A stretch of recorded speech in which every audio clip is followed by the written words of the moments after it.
What will the Niners miss most about Robert Saleh? This is going kind of off of what you were just saying, Grant, and I think they'll miss his on-field leadership and just energy. Last season, the Super Bowl run, the moment I figured out this defense was here to stay and this team was a playoff contender was that early season Rams victory when you saw Saleh jumping on the sideline with all that energy. And that was the early on big win of the season, and I think they'll miss that with Saleh, with having that energy. But then again, D'Amico Ryans can repeat that if Chris Kostrick. I think he's still lined up to stay. Is that correct? And as long as that stays true, I think they'll still be able to do some good things on defense. Yeah. Again, I went back and watched Sound FX, D'Amico Ryans as a player. When he's mic'd up, he brings that high energy that Robert Saleh brought for the last 4 years. So I actually think that's something that D'Amico Ryans can match right off the bat, is that energy, that intensity on the sidelines. And you can tell when someone's naturally energetic versus when they're trying to force out energy that's not genuine.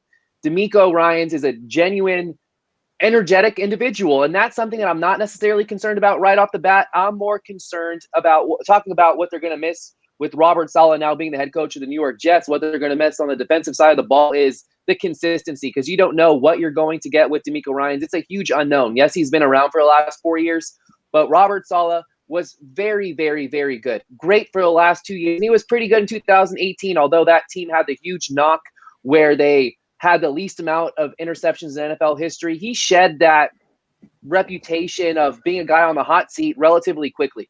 And he proved this past year that it wasn't solely because of the pass rush, having Nick Bosa, having Dee Ford. So the unknown is what's going to hurt you the most with having D'Amico Ryans. Is he going to pan out? Is he not? There's risk there. They're going to miss right off the bat, knowing that there's a solid defensive game plan in place week in and week out. Yeah, I mean, look, it's possible that Ryans is a natural leader, and he seems like he brings a lot of energy. It's possible he could fill the void that Nick, you're a little fuzzy. You might want to leave and come back in. I was just saying. That's why it's possible that D'Amico Ryans will fill the energy void, will fill the leadership void.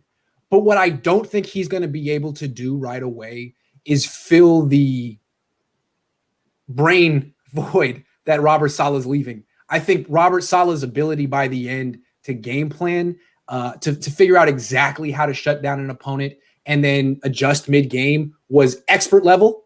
And I'm thinking that it's going to take Mr. Ryans a few years before he's at that level of a coordinator. He might be a natural leader. He might be, energetic, but Saleh is like a master level coordinator at now. He wasn't 4 years ago, but he is now. And Ryans, that's going to take some time.